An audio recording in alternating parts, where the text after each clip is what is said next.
Okay guys, we are going into segment 2 now, and in this segment we are talking about Russia, the energy king. First of all, let's discuss power of Siberia to China and Asia. What is power of Siberia? That's the pipeline, and it's not a large pipeline as of now because it was a trial pipeline. It was extremely expensive and arduous project which goes through a very hard terrain that has no infrastructure. You literally had to build all the infrastructure around that terrain, and you basically had to start everything from scratch. All the roads, railroads, some kind of stations, some kind of little settlements, or even cities and towns had to be built around it to service that power of Siberia pipeline.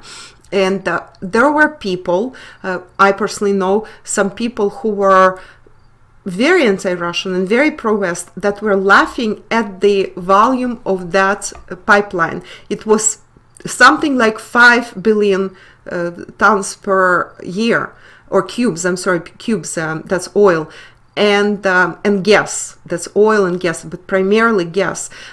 So Russians just kept quietly building it, and it was recently opened by Putin and Xi, and it was a very big opening. Presidents of two major superpowers are opening the pipeline. That's how important that pipeline actually turned out to be. Okay, so everybody was laughing. Those two countries were building it quietly because you cannot compare that pipeline to Nord Stream and Nord Stream 2 or to Ukrainian pipeline, because those pump a lot more gas through them. And now that everything is built, now it turned out what Russia actually has accomplished. First of all, sure, it pumps only 5 billion tons for now, only for now, because it's the first leg to China. However, what Russians accomplished was to build infrastructure throughout the entire passage of that pipeline. They also broke that barrier because it was unpassable before. You could not get gas to China from Russia, from Siberia, even though it seems like it's a direct route, but it was so difficult. Between climate, terrain, all this wilderness, it was so hard. Now that they did the first leg, they can do second and third leg. Second leg is already being built. Third leg is coming, and they will be coming from different directions, as well as piggybacking on the existing pipeline, and there will be more and more and more stuff coming through those pipelines.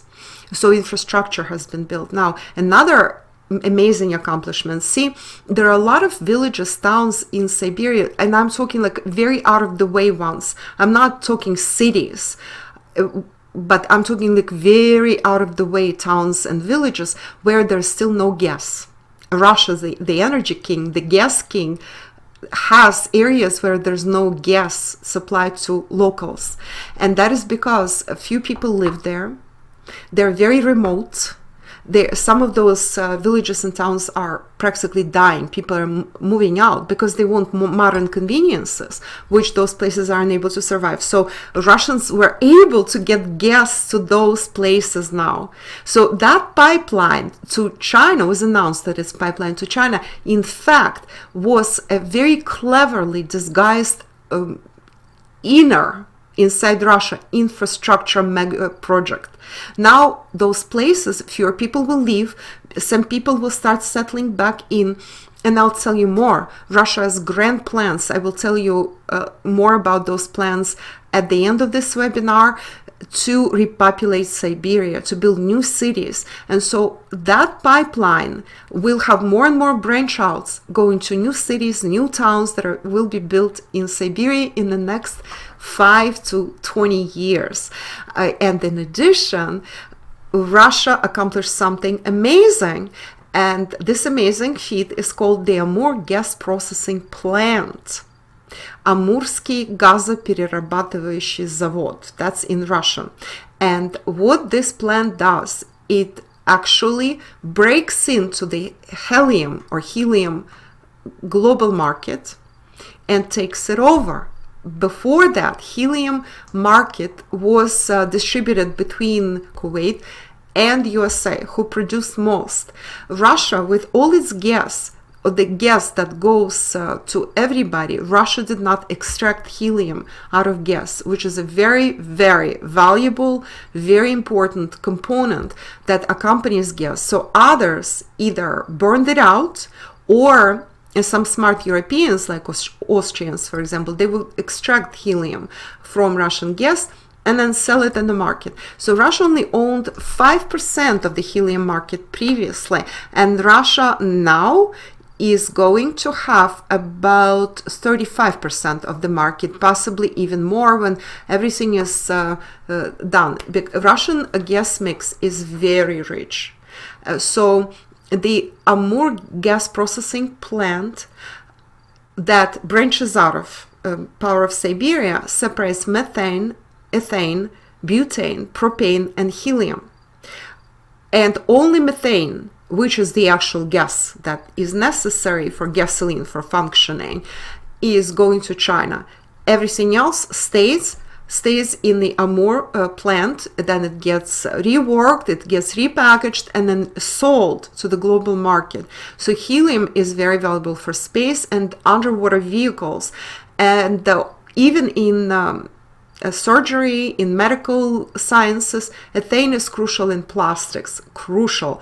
And there are other things, there are other applications, I'm not even going to go there, so many applications. So the profit on those is tremendous. So that Amur gas processing plant was built together with the Power of Siberia pipeline. How all that worked, of course, Russia invested something like 5 billion in that, and China invested something like that as well. So all this is already being paid off just by the gas processing plant actually selling its first batches of its products. And this is the very first such giant combo plant. It's a conglomerate in Russia, and it's owned by Gazprom.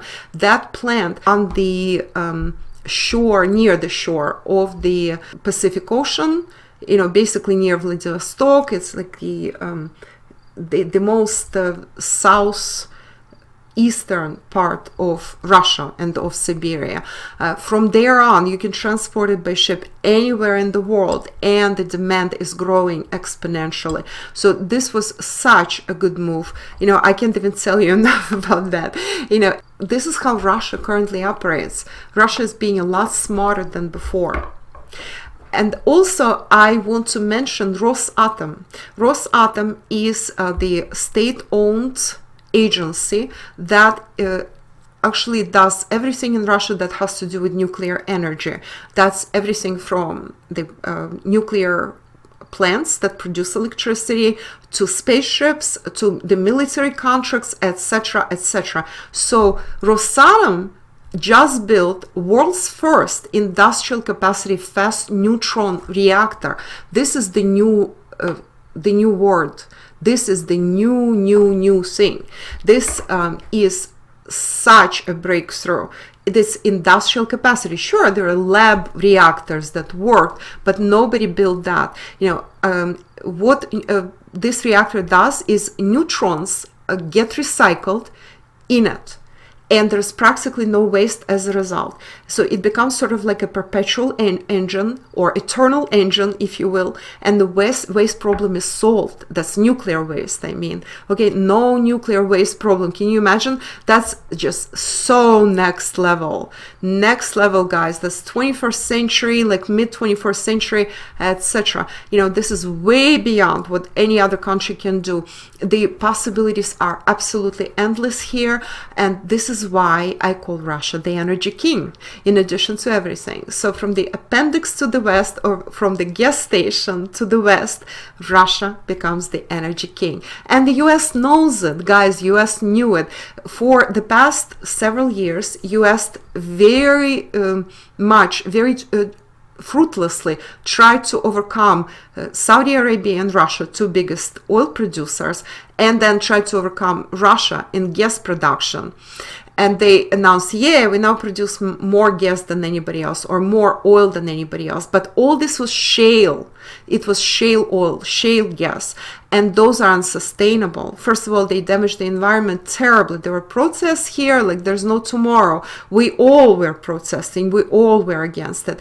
But in addition to everything, this is unsustainable because you can pump only so much into that land to get that gas out, to force it out.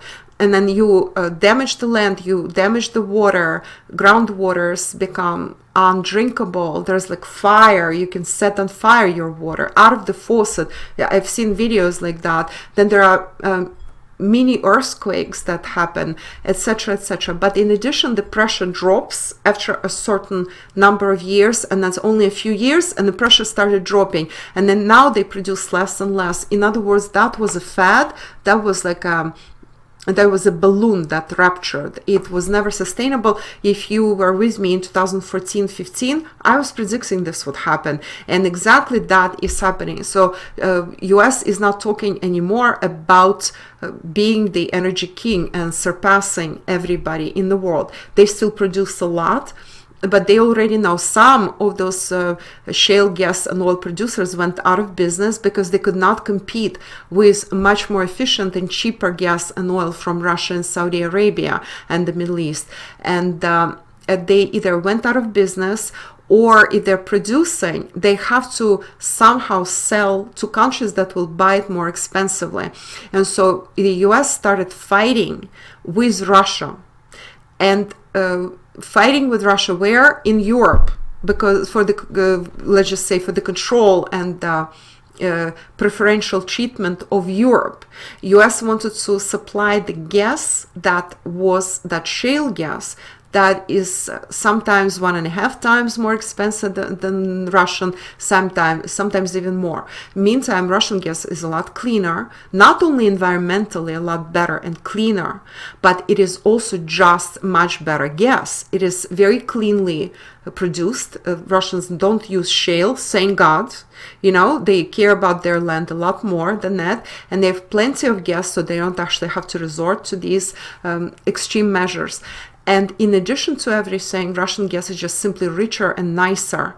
It's very high quality. So Nord Stream 2 and South Stream, this is where we're at. And this has to do with the rebalancing of Europe, guys, and the reunification of Eurasia. This is why I'm talking about Eurasia here. See, for the longest time, if you look at the map, you see that Eurasia, in fact, is one continent, and the division on Europe and Asia is artificial, guys. You know, traditionally what has been counted, and that started maybe 2-3 centuries ago only, that Europe is up to the Ural Mountains, and beyond that, Siberia and Southeast Asia and Central Asia and parts of the Middle East, that would be practically all of the Middle East. That is Asia. Okay, so that's the continent of Asia. But look at the map, it's still one continent, no matter how you look at it. So this is the rebalancing of Eurasia. The reason Europe was like chopped off from Eurasia in the previous few centuries was because they thought they were better than others. And now US wants to keep them in their thrall, basically under their command. And so they really want to separate Europe from Asia. But you cannot separate Europe from Asia. Largest part, most populated, most densely populated part of Russia is in fact in Europe, you know, technical Europe. There's also Caucasus that is in Europe. Okay, so how do you do that? Oh, you build the Iron Curtain. You build that wall separating Europe, including all of the EU, from Russia. And you say, this is Europe, and Russia is not Europe. Okay, so things like that, you know, that's manipulation through and through.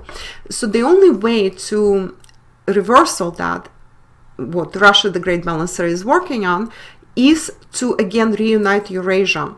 You know, basically the wool was pulled over people's eyes when they were told, oh, you live in Europe, and Russians and the rest of them, they are beneath you. They don't live in Europe. You understand? So that's what people have been told. And honest to goodness, some people actually feel that way, that they're superior to others because they live in Europe and others don't. Well, this is why silly Ukrainians, because all the smart Ukrainians already left to Russia, to the US, to Europe, whatever, right? The majority to Russia. So the silly Ukrainians that are left in Ukraine, they all say, we want to be a part of Europe. Look at the map, you already are. But what they mean by that is that we don't want to be associated with Russia in any way, shape, or form, because Russia is bad, Russia is mean, and Russia is unwashed, as they call it. The fact that Russian standard of living, Russian cities, like everything, way of life, is like way beyond, like on another planet compared to dying Ukraine that feels dirt over there, that destruction of everything, that disrepair of everything. And Russia is shining. Russia is looking so much better than most places in Europe, in Canada and the US, anywhere in the world. Yeah, it's like day and night sometimes. Sometimes I go through some towns or drive on the road in the US and I'm laughing. This would be considered a very bad road or a bad town in Russia, really bad one. You know, the way things are, and transportation and trains, sometimes it's laughable actually how bad they are. So the only way Russia and China, that is joining Russia now, know how to reverse that, how to rebalance that, is through Silk Roads. So we have Nord Stream 2, South Stream. We also have the Silk Road running through Russia, and I will be talking about more of those. So what are Nord Stream 2 and South Stream? That basically is Europe's ultimate independence and security, and it is USA's loss. You all remember my articles, how much US tried to stop Nord Stream 2. And they tried to stop South Stream, and they managed to seduce and subvert Bulgaria. So the original South Stream had to be scrapped through Bulgaria, that got scared of the US and EU at the time. So Russians built South Stream through Turkey. Turk Stream, in other words, from Turkey, then it can branch out to Europe through the Balkans, or you can deliver gas on ships, you know. So basically, South Stream is now in its finishing phases. Nord Stream has been, Turk Stream has been built. The gas is flowing to Turkey. Another line of Turk Stream is going to the shore where it connects to the Balkans. And there, suddenly, Bulgaria woke up and said, wait a minute, you forgot us. We also want a branch of South Stream. And please call it Balkan Stream. Russia said, fine. If you promise, if you give us written assurances from the EU that they will not sabotage it anymore and that this will be built.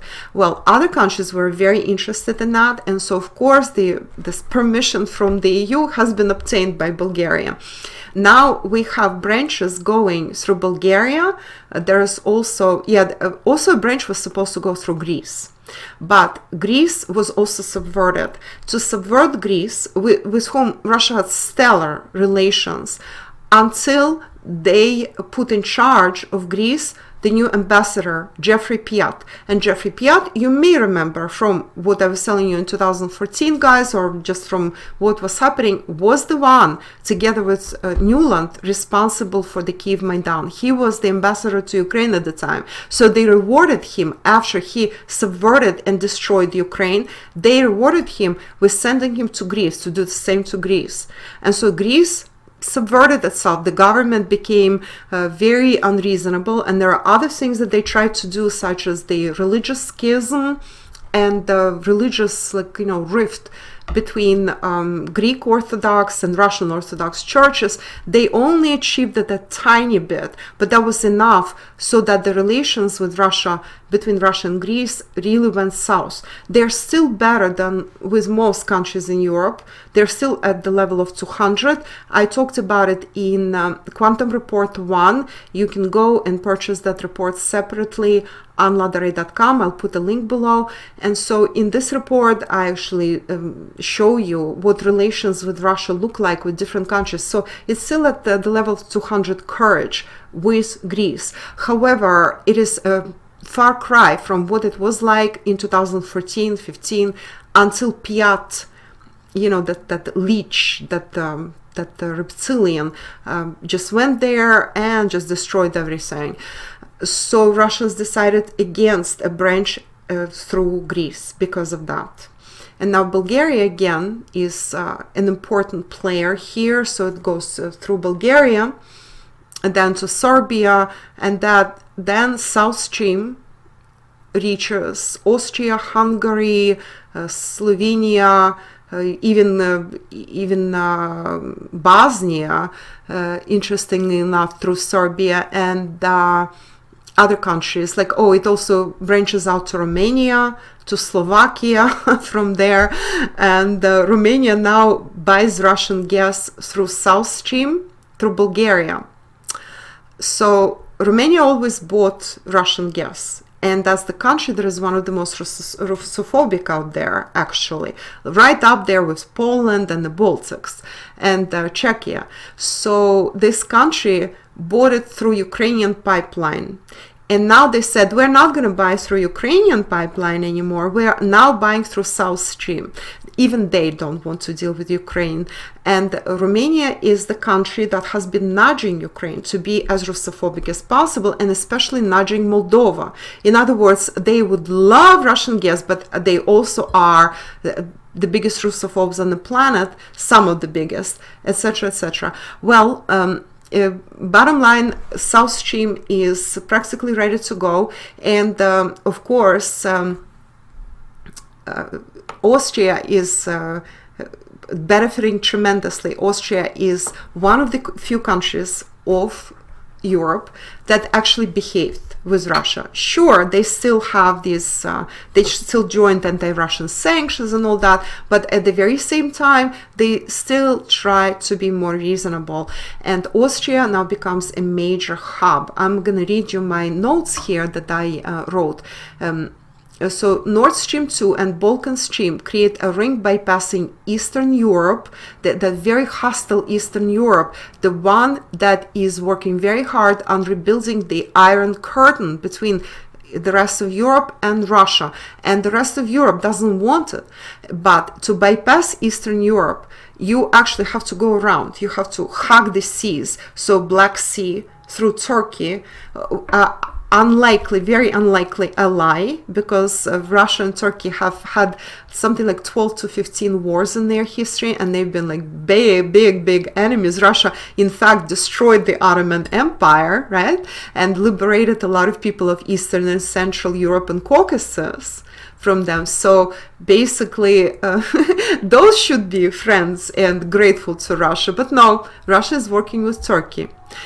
Now, so this hugs through the Black Sea and Turkey on the lower level, and then the upper level through the Baltic. Nord Stream 2 goes straight into Germany, bypassing all these unfriendlies, Poland and the Baltics and God knows, and even Scandinavia like Norway and Sweden as well. Goes a little bit through the Danish territory, and I told you how that worked with Denmark. Let me mention that in a moment again, so we don't forget to talk about it. So this is hugging, it's like this big giant hug through the Baltic and the Black Sea. And it increases dramatically the level of Germany's independence from the US. Well, major rebalancing is occurring. This is the way to basically put Eurasia back together through projects like this. You know, no matter how they try to build that Iron Curtain from sea to sea, it was the Iron Curtain. Remember, guys, I was discussing with you on Patreon in some articles in previous years. It starts in the Baltic, so that's those Baltic Vimerati, that Lithuania, Estonia, and Latvia, then goes through Poland, the biggest Russophobe on the planet. Then it was supposed to also include Belarus, but they did not succeed with that. But never mind that, because they can go straight to Ukraine. They also can involve Moldova and Romania in that, and they were hoping to join in Bulgaria to that. And now it's a complete project.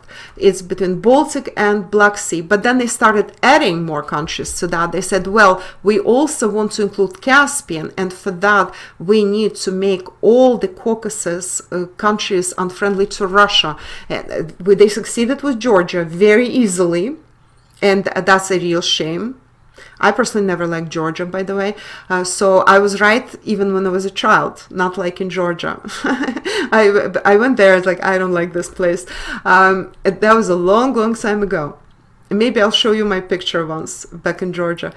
And then they tried Armenia, very hard. They tried it with Armenia. Then they tried Azerbaijan, and over there, they really did not succeed so much. Of course, that war between Armenia and Azerbaijan takes on a very new light once we know what Russia is trying to do, what they're trying to prevent Russia from doing, and how they're trying to build this absolutely monumental Iron Curtain and this like wall between Russia, Europe, even Middle East and Asia, if they succeed in going to Central Asia, which they will not, I'm predicting, and building a wall there, meaning that creating hostile to Russia regimes there, then of course that's going to be very tough. And for China too, that also separates partially Russia from China, but they are failing already, and going forward they will fail more and more and more until it's only failure and no success whatsoever. And believe me, Ukraine will also turn around eventually. That will happen eventually. And Moldova turn around. I don't know about Poland. That's a deadbeat, has been deadbeat for centuries and millennia. So I mean, all bets are off for that. Okay, so Bulgaria, I believe in Bulgaria. Hopefully they are not that far gone. They also tried to go to the Balkans, so that's Greece, and then it's former Yugoslavia, which is parts of Yugoslavia. You know what those are. That's Serbia, which is one of the friendliest countries in the world towards Russia, and they tried to subvert it. That didn't work out very well for them, but they're still working on it. I don't think it will ever work. Now there is Croatia, there is Bosnia, of course, Slovenia right there, and they tried. Oh, of course, Macedonia, these like micro countries that were part of Serbia really, and the other one, Macedonia and Chernogoria, which is Montenegro. So those they tried to subvert, they partially succeeded, and that's where it stopped. Basically everybody else said, you know what, we need Russian gas, like stop bothering us. So that Iron Curtain did not get completed, but Poland is still working on that. So anybody guys here who is from the Balkans or is connected to the Balkans in any way, watch out, because those are mean people in Poland and they're trying to subvert you. It's, of course, Poland is just the basically the point man. Behind them they have UK and US and partially probably even Brussels. So keep that guys in mind and be on the lookout for these kinds of subversions. The way it looks is that your country becomes more and more Russophobic until they start doing some crazy things that are against their own interests in order to please the boss somewhere across the ocean. Okay? Oh, Hungary is also in this category, but Hungary has been very staunchly resisting all these things, and has been doing pretty well doing that. Okay, so that was like a little bit of a side note for you guys, and so we're going back to the main discussion. So there is a major shift happening in Europe because of two Russian pipelines. Austria and Germany become the European hub, the Groningen hub in the Netherlands will be discontinued in 2022. There was a hub there, major hub. Netherlands made a lot of money on that. So the Three countries now dictate gas prices and gas volumes to Europe. That's Russia, Austria, and Germany. And this signifies major strengthening of Germany as the leader of Europe and weakening of Poland. Thank God. Austria is right up there. Austria and Germany can work very closely together. In some ways, they are not very close, and they are rivals, or they disagree with each other. But in this specific case, Russia bet correctly, and Putin knows what he's betting on. He is a specialist on Germany. So he knew, and Austria worked very hard to keep Germany on board, to get themselves in Germany on board and keep them there very hard. You know, I spoke some laudatory words about Sebastian Kurz. That's the Chancellor of Germany, very young guy, like in his mid-30s, and spectacularly intelligent and really important for his country and for Europe, you know, in a very, very soft way. He's sort of like Putin a little bit. So Austria is becoming that balancer. You know, I thought that Switzerland would be more of a balancer, but regretfully for me, Switzerland is not doing that job. It's supposed to, but it's not. It's kind of dwindling as a small balancer. Austria is a much better balancer. So Austria helped Germany get on board with that, and Germany may become a balancer of Europe. Well, right now it's not. It is like sort of like the master of Europe. It is the head honcho in Europe, but it is not the balancer it should be. But Austria is doing a lot better. I actually am pleased with them. Okay, so there was a word, this is just a rumor, that the US may buy Ukrainian gas system. This could be a good solution, like a bribe for the US and Ukraine at the same time, for everyone. So somewhere behind the scenes, Germany, Russia, and Austria might be actually wink, wink, wink, wink to each other. Yeah, let's just fix this deal and see what happens. So as I'm recording this, by the way, Merkel, one of her last visits, maybe even the last foreign visit during her entire career, she is visiting Ukraine. She's visiting Kiev to talk to Zelensky. And she went there to pose certain demands and requirements on Ukraine. Like, for example, if Ukraine wants Germany to broker keeping certain amount of gas going through Ukraine in the past 10 years, then Ukraine has to fulfill the so-called Steinmeier formula, or Steinmeier, they call him Steinmeier formula, which is the formula for peace in Donbass and Minsk agreements, and they have to comply with everything, which of course Zelensky is unable to do. He simply is unable to do that because of the nationalists and Ukro-Nazis, they will eat him alive, and he's really mortally afraid of that. So he really has to either bow out and call the premature elections, and the next president could be even worse, could be better. You know, there is Medvedchuk that could be president. He could really improve relations with Russia. Russia is willing and ready to keep some flow through the Ukrainian pipeline, but that pipeline was in stellar condition, maintained really well by the Soviet Union. Once Ukraine got its hands on it, they stopped doing any maintenance per se. Okay, that pipeline has not been majorly repaired for 30 years actually. And now it's aging, now it's getting worse and worse. It's worse for the wear, and Ukraine is exploiting the hell of it, but does nothing, invests nothing into it. So one of the ideas is to sell it to a foreign country, and Europe doesn't want it. Europe now has South Stream and Nord Stream, and they really can't wait to get rid of this dependence on Ukraine in some way. However, they might try to sell it to the US. So Ukraine sort of preserves its pipe, and it cannot do major renovation, but the US can do major renovation. Now, if US buys that pipe, Russia can now talk to the US instead of Kiev. So Kiev is impossible to talk to, and specialists, gas specialists, say that, oh yeah, with US you can talk, because also EU, Germany will join in, and between several parties they actually can talk to the US.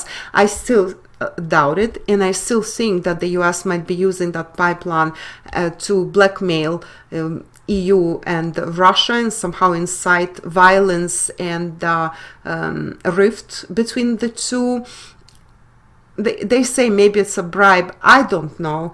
US, of course, can fix and maintain it, but I am still not enthused about the specific scenario which some of the specialists are discussing. Somehow it seems a bit unrealistic to me.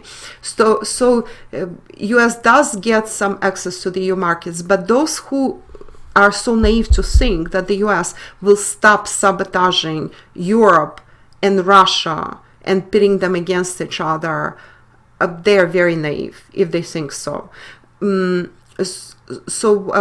Back to my notes, 25 billion cubes that Holland pumps discontinue in 2022, and they go to the Austrian hub now that the two pipelines have been built, which of course makes Austria very happy. Holland now becomes hostage to the Russian gas through Austria. Due to Holland's behavior, Russia does not talk to them directly anymore. Now Holland can negotiate with Austria, Germany, and Russia can just like say, hey, we have nothing to do with that. So less tension for everybody. It seems like a very good solution. So why it took so long for the US to decide to buy the Ukrainian pipeline was they were waiting until Naftogaz, that's the managing company of the Ukrainian pipeline, Naftogaz it's called, it depreciates enough. And in 2014, before the Kyiv Maidan, it was worth $13 to $15 billion. At that point, over 100 billion cubes was pumped through Ukrainian pipeline. Russia has been reducing the volumes ever since, and in 2019 Ernst & Young assessed the same pipeline and same Naftogaz at only 1.4 billion. So a drop of something like 12 to 13 billion dollars in value for Naftogaz.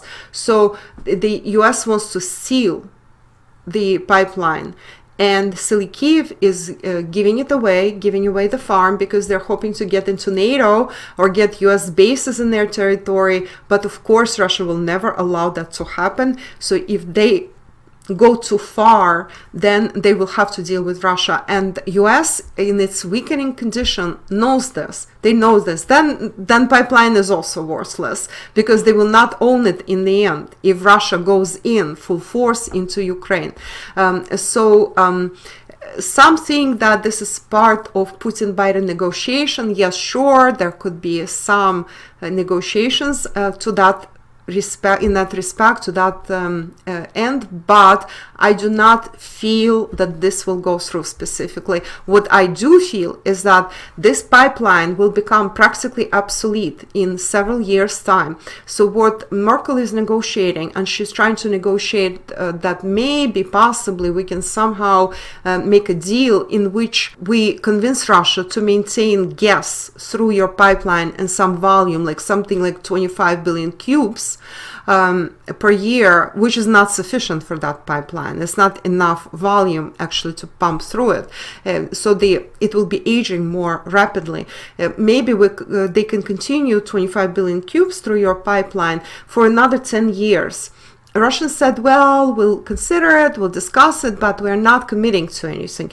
So what Merkel is trying to do is visit Zelensky. Then she probably will be going, if hasn't gone yet. I mean, as of me recording this, right now, she should be in Kiev. But after that, she probably was going to go to Moscow to talk to Putin. And so she probably will try to convince Putin to extend the contract with Naftogaz of Ukraine for another 10 years. Russia has a contract now for another something like 3-4 years. Well, that brings us to period 9, by the way. Once period 9 starts, all bets are off. It's going to be a completely different energy than today in 2024 onward. So what happens here is that it's actually quite simple. either that pipeline becomes just a gigantic pile of worthless metal that could be sold for scrap, or somebody has to renovate and manage it correctly going forward without all this corruption. And who might that be?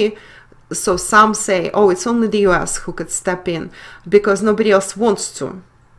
Or that's it, that's the end of the pipeline. And even if Russia signs the 10-year contract, there might be no pipeline to pump anything through in several years' time. So that's how sad the situation in Ukraine is right now. But they did it to themselves. So let's see if this is a dud or this really is a steal of the century. US buying Ukraine gas transit system and then insisting that Russia pumps more gas through it. Russia might pump some gas, because I also want to tell you, so now Russia has diversification. Look at the pipelines. Okay, through the Baltic into Germany, we have Nord Stream 1 and Nord Stream 2. Through Black Sea into Turkey, then into the Balkans, we have South Stream, or Turk Stream and Balkan Stream becoming South Stream on European soil, right? Now we have a pipeline through Belarus. It pumps a limited amount of gas. It's not as large as the Ukrainian pipeline, which used to pump up to 125 billion cubes. And the Belarusian pumps something like 2030, actually probably pumps more now than Ukraine or on par with Ukraine, which is really miserable thing for Ukraine, but they again did it to themselves.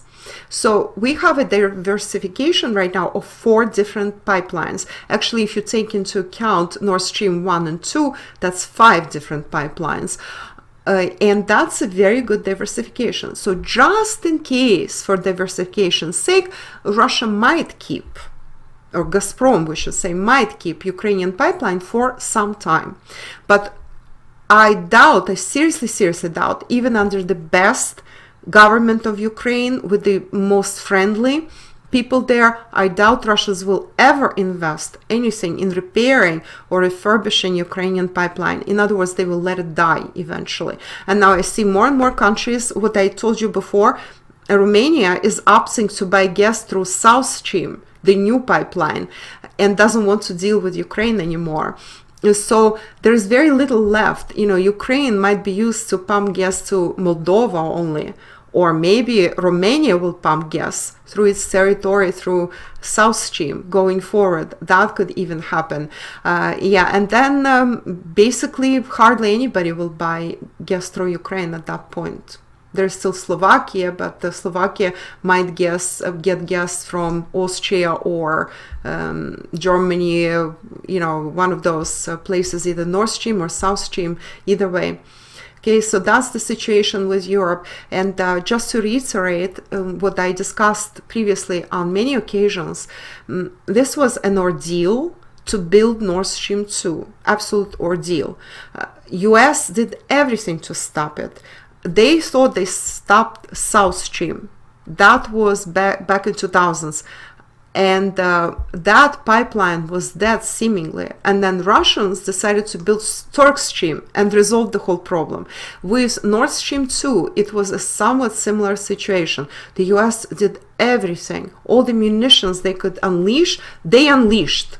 Everybody they could subvert, bribe, threaten, cajole, they did. But Germany stood strong. Austria stood strong, which is the first, guys. I mean, first.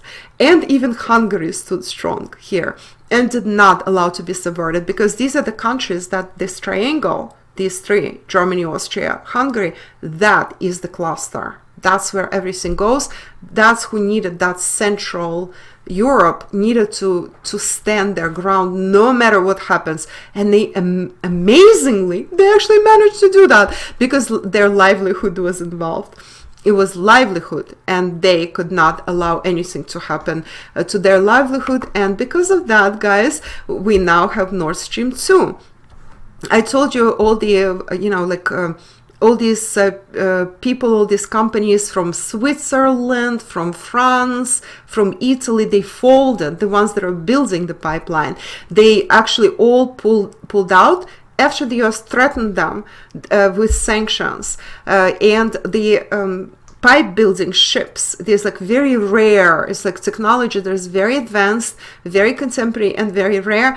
Swiss, Italian, and French, they pulled out, especially the Swiss, that were very very crucial here. They tried to hang on, but they didn't manage to hang on. And so just before, like 100 miles, 150 miles before they finish, they all pull out and they just like abandon the whole project.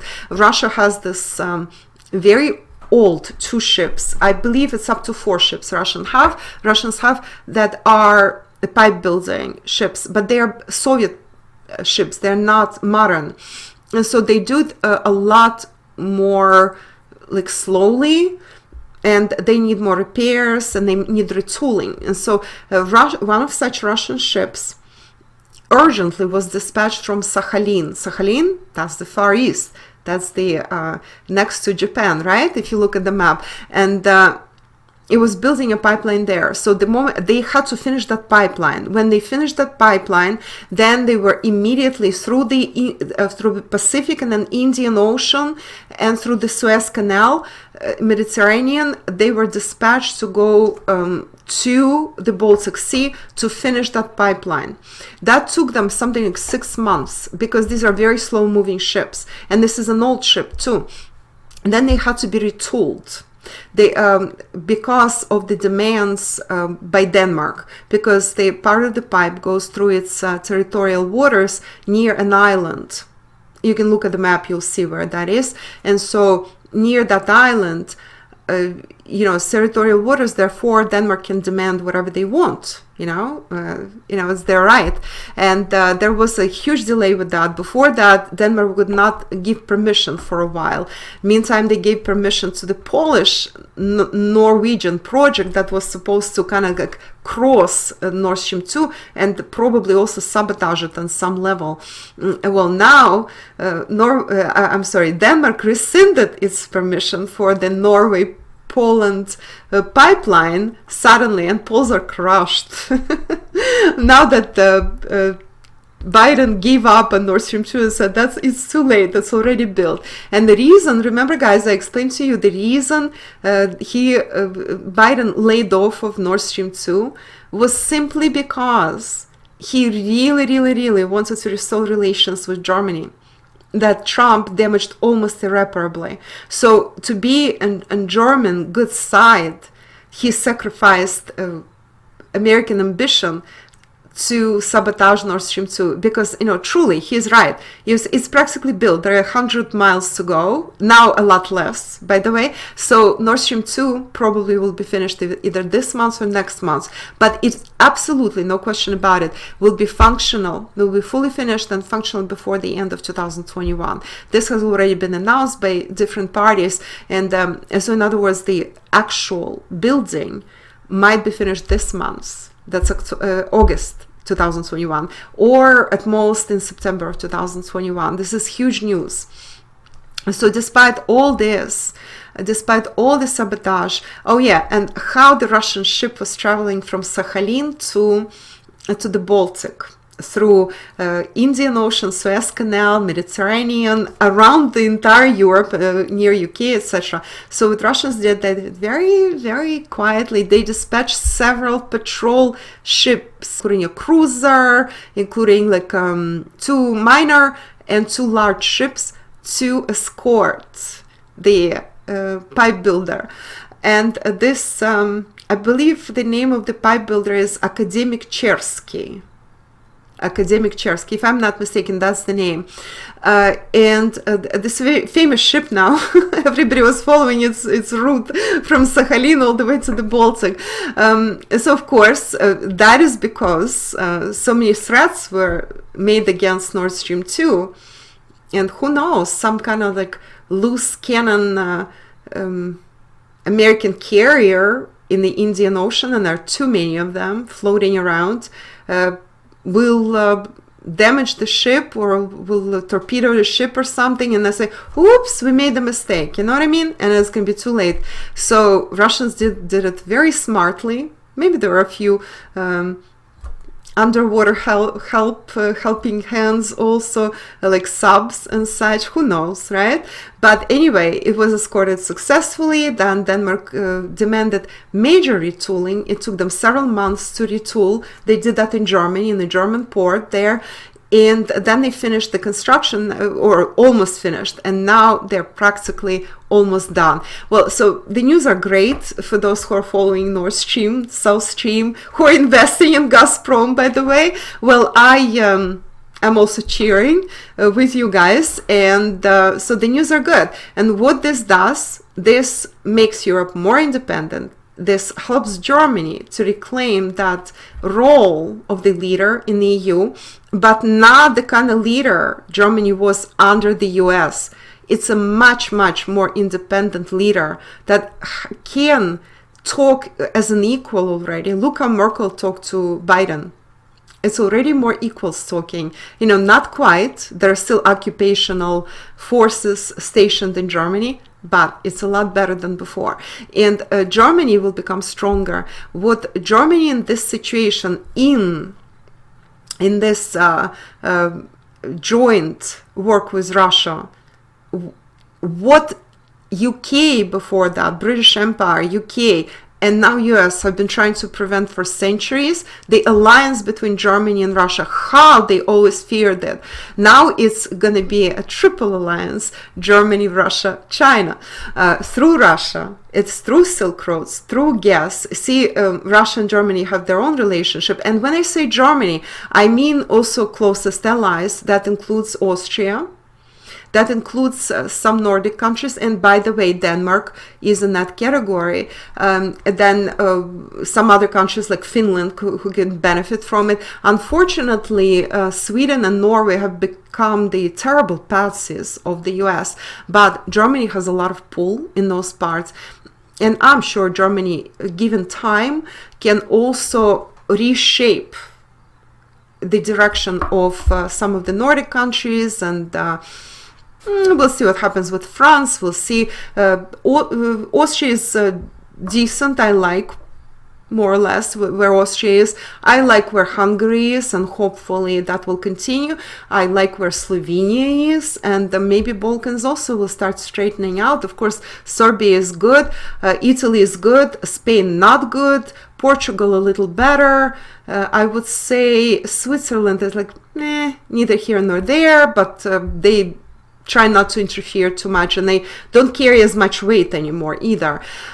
So that's where we're at with Europe. So the rebalancing is happening, and when this horrific Eastern European stretch, there is like no man's land between Poland and Romania and Ukraine, when it and Baltics, when it goes into this like tailspin, and this iron curtain proliferates and doesn't allow people to work properly together, guess what the countries do? They go around, because it's not like in the old days anymore. Okay, you can go around, you can build pipelines around. Technology is much better than before, and there are many ways, and we're proceeding to the next segment where I'll tell you even more good stuff.